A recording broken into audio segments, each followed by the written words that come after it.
Good morning everyone, welcome to our small footprint. My name is Nyssa, and if you're new here, we are a family of 8 who live off-grid in Australia. Today's video is this day 2 of food prep and processing and preserving and figuring out what to do with our 6-weekly grocery haul.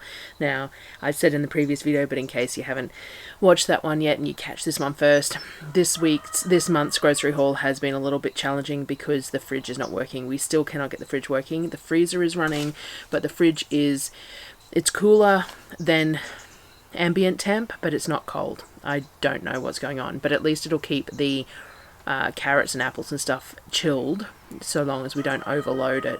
It doesn't get open and closed too much, but you can't use it for any real food at the moment. So we have run into a little bit of a problem there with some food going bad quicker than I would like. Trying to use up food in the main fridge faster than I normally would so that there is room in that main fridge to then put leftovers and food and stuff in as well. So the days are a little bit jumbled compared to normal, and I'm having to think on my feet and figure out exactly what is going to work and what isn't in the scheme of getting everything on the shelves or in the freezer or whatever else. We never have huge amounts of freezer space either. There is a little bit left, but it's not massive, so it's not just a throw everything in the freezer and we'll be all good either. So there is planning to be done, which means that these are a little bit more all over the place than normal, but that's sort of the whole point of the videos. The daily videos that show you how we make it work, and if we're not throwing curveballs, then I'm not really showing you how I make it work. I'm just showing you that I do exactly the same thing every month. So I suppose it's not necessarily a bad thing. But anyway, it means I'm a little off schedule, and some of my days are a little odd. I also have a whole bunch of admin work to get done at the moment, so I'm having to spend a few hours in the morning getting that done first. It's only about 6:30 this morning that I'm doing this voiceover. The dog got out of the yard, so I got up early to get her back in, and Darryl got up and screwed some more palings in the spot where they managed to break out. So we got the dogs back now. There's only 2 of them who like to get out, and it's really frustrating, but we have secured that spot, so we shouldn't have that problem again now. And they don't go far because they come to the back door and whinge to be let back in because... But anyway, and we're lucky our dogs don't have any interest in our chickens or anything else. So, they are good dogs, but we have 4 dogs and that brings its own set of troubles. Alrighty, so today's video was using up some of the plums that we had to use, and I can't remember, so I'm gonna share and I'll do the voiceover and then you can see and I can remember with you, because this was a couple of days ago now. So as I said, my schedule's a bit off, I'm a little bit behind, and I'm just making it work. So come join me, see what we got done on day 2. So this would have been Monday's food prep, and I will see you at the end of the video. Thanks guys.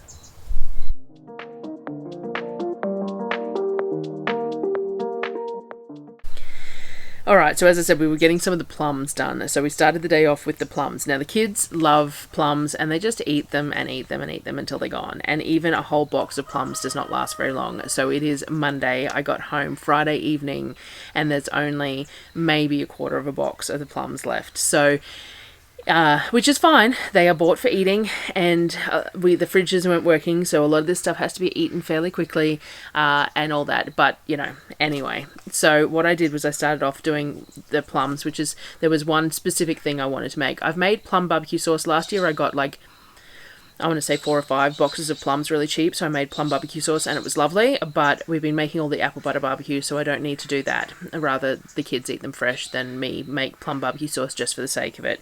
But I did want to make some Chinese style plum sauce. When I was in Brisbane, a friend of mine was looking for plum chicken, and the place that she normally gets it from had closed down, and from that point there was a bit of a bug in my ear about wanting to make plum chicken because she got it, So my grandmother used to make plum chicken when I was a kid, but it was using a tin of tomato paste and a jar of plum jam and things like that. So I decided to make some Chinese style plum sauce off a recipe. So Sally Wise has a Chinese style plum sauce, so I worked with that as my starting point. And the intent is it's going to be for... I shared a photo the other day on Facebook of a lemon crispy chicken with lemon sauce over rice and stuff that was really nice. I'm going to do something similar but with the plum sauce as well. And so I used about 3 kilos of the plums. So I weighed them all up, cut them all up, weighed them all up, and then gave what was left to the kids to demolish. But we used about the 3 kilos of the plums. I cut them all into quarters and took the pips out and stuck them all in a pot. And then we add onion. So I cut up 4 onions, 4 fairly big onions. Now, I don't worry about how I'm cutting these too much because I'm going to use an immersion blender eventually, so it's not really particularly relevant as to, you just want to cut them small enough that they're going to cook off at a decent amount of time, realistically. I then added the garlic, so I've still got these big cloves of elephant garlic, so I diced them up as well and put them in, and then it had ginger in it. Now, I was hoping to use some fresh ginger that I had picked and put in the freezer, except that I hadn't peeled it before I put it in the freezer, and peeling ginger that's been frozen, I discovered, is pretty much impossible. So instead I ended up having to use a jar of ginger. I have a big jar of ginger as a backup in my fridge for using for marinades and stuff and that sort of thing. Most of the ginger I freeze. I do leave the skin on because I'm using it for cordials or teas or things like that, so it's scrubbed and put in with the skin on because the skin doesn't matter because you're straining it out. But I wasn't so sure about putting skin in the sauce. Even if I was going to immersion blend it, I reckon it'd leave little pithy woody bits in the sauce. So anyway, I used the jarred stuff instead. So I doubled the recipe, and the recipe called for about 200 grams of ginger per batch. I felt like that was a little too much for our tastes. I felt that that ginger would overpower the plums and that the kids and Darryl wouldn't find it particularly appealing. I really like ginger, but they're not as huge fans. So I put 200 grams of ginger between the double batch instead of 400 grams. I also added some soy sauce, some mirin, and some apple cider vinegar because, as I said, it's an Asian flavour inspired plum sauce. Got it all in the pot and put it on the heat. Going to bring it up to a boil and then simmer it for about 30 minutes probably. So I got that all on the stove. I got a late start today, so while that was going, I started on dinner. Like, this was mid-afternoon because I'd done all the typing and everything in the morning, which is sort of what I was saying about the food prep being a little off-kilter here.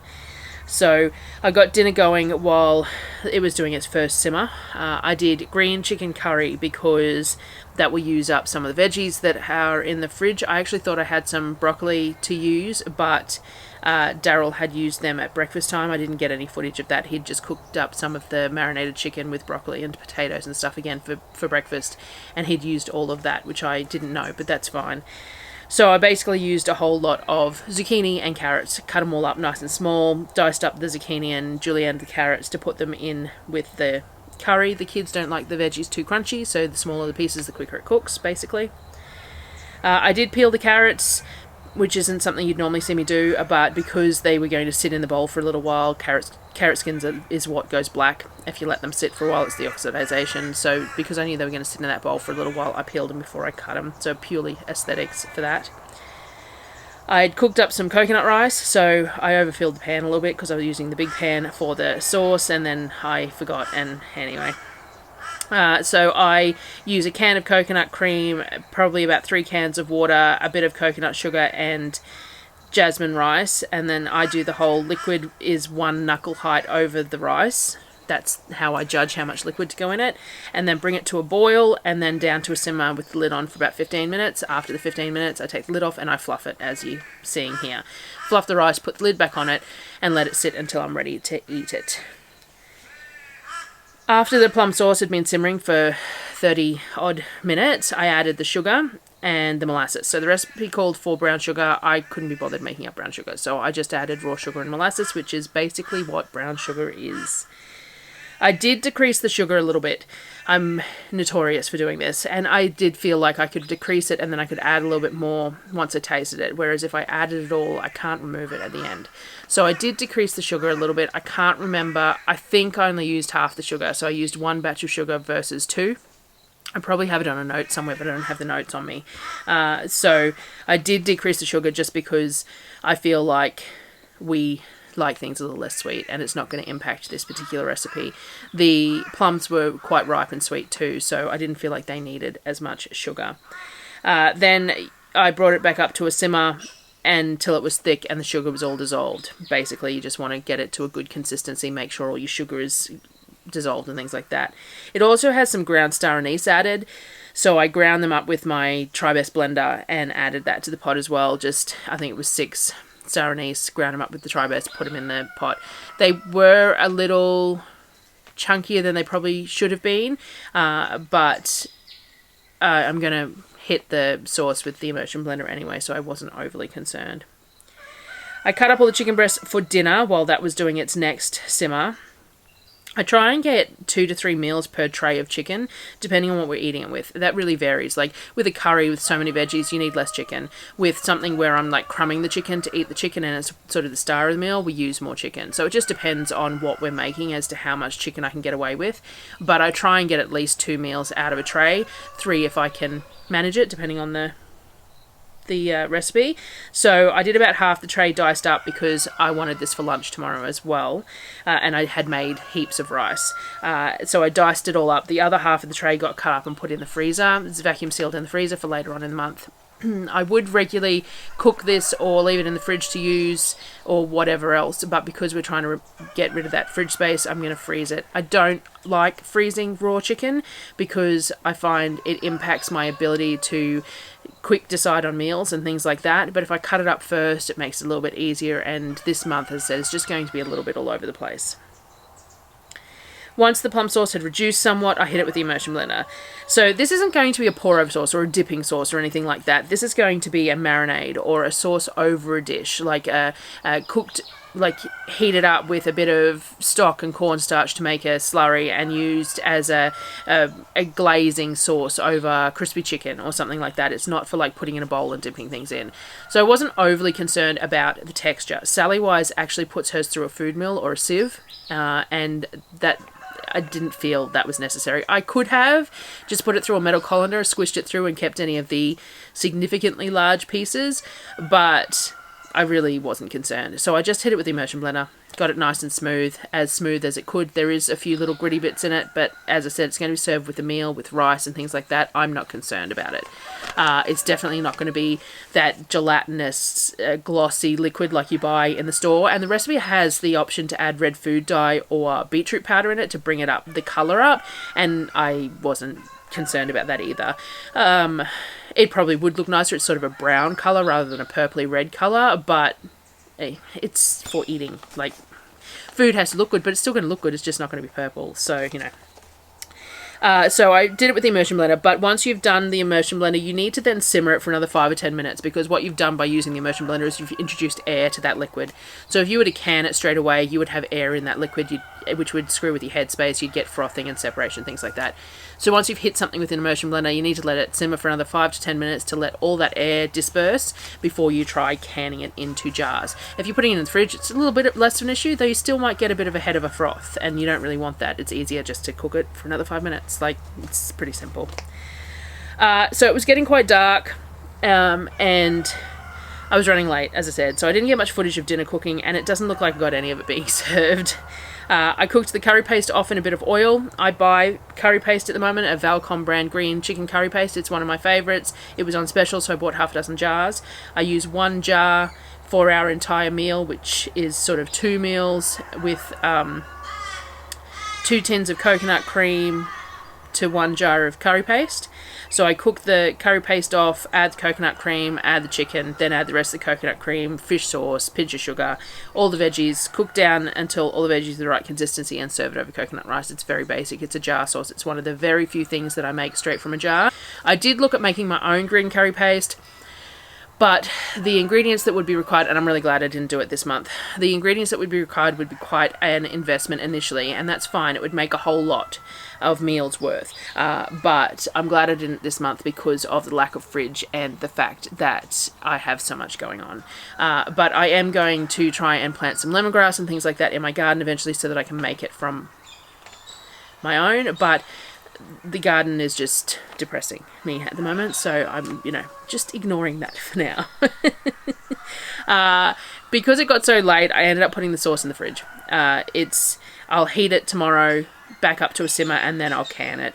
The lighting in my kitchen is really just not working for us. We keep on shifting the light around, but because the temporary roof panels are lower than the current roof and the light is on the current roof, and we don't want to mount any new lighting in the temporary roof structure that we have because we're trying to replace it, it's all a little hard. So I've got a lamp in there that I can use to cook by, and that's fine. It's just a little dial lamp. It's got dimming and brightening, and it works really well to like point at something specific and take a photo of it, or just to use to cook with, but it's no good for filming, and especially not with my camera. My DSLR is not real great in low light. My phone probably would be, but I didn't have the mount for my phone, and I didn't want to hand hold it, and it was just, you know. So it's going to be an issue, mind you, because as it gets later, like as it gets more into winter later in the year, it gets dark by 4:30, 5 o'clock. So I'm going to have to figure something out, whether I have some strip lighting put in or something that I can just, like LED strip lighting that I can put on the gazebo-y structure, or I don't know, I'll figure it out, because it's going to get darker earlier and earlier, and I will need to be able to film some things in the kitchen in the dark, because it doesn't get light as early in the morning either. So all these complications. Eventually building that pantry will be the ideal, but there is just so much going on that I don't know when it's going to happen. We cannot afford to borrow any money at the moment until we get some paid off that we have borrowed for bits and bobs around the place. We don't have any excessive debt, but we've got enough at the moment that it's makes an issue. So we'll figure that out, and we'll just keep on keeping on, I suppose. So I just put the sauce in the fridge, and then I will deal with it tomorrow. So that was everything for today. We had it didn't feel like I got a whole lot done, actually. The plum sauce, and I didn't even get it finished. But we had green chicken curry for dinner, which used some of that chicken, used some of the veggies. It's, as I said, these days are a little bit more all over the place. But hey, that is sort of the true aspect of it, I suppose. And that's what I'm trying to show you, is how we managed to get these monthly groceries to work.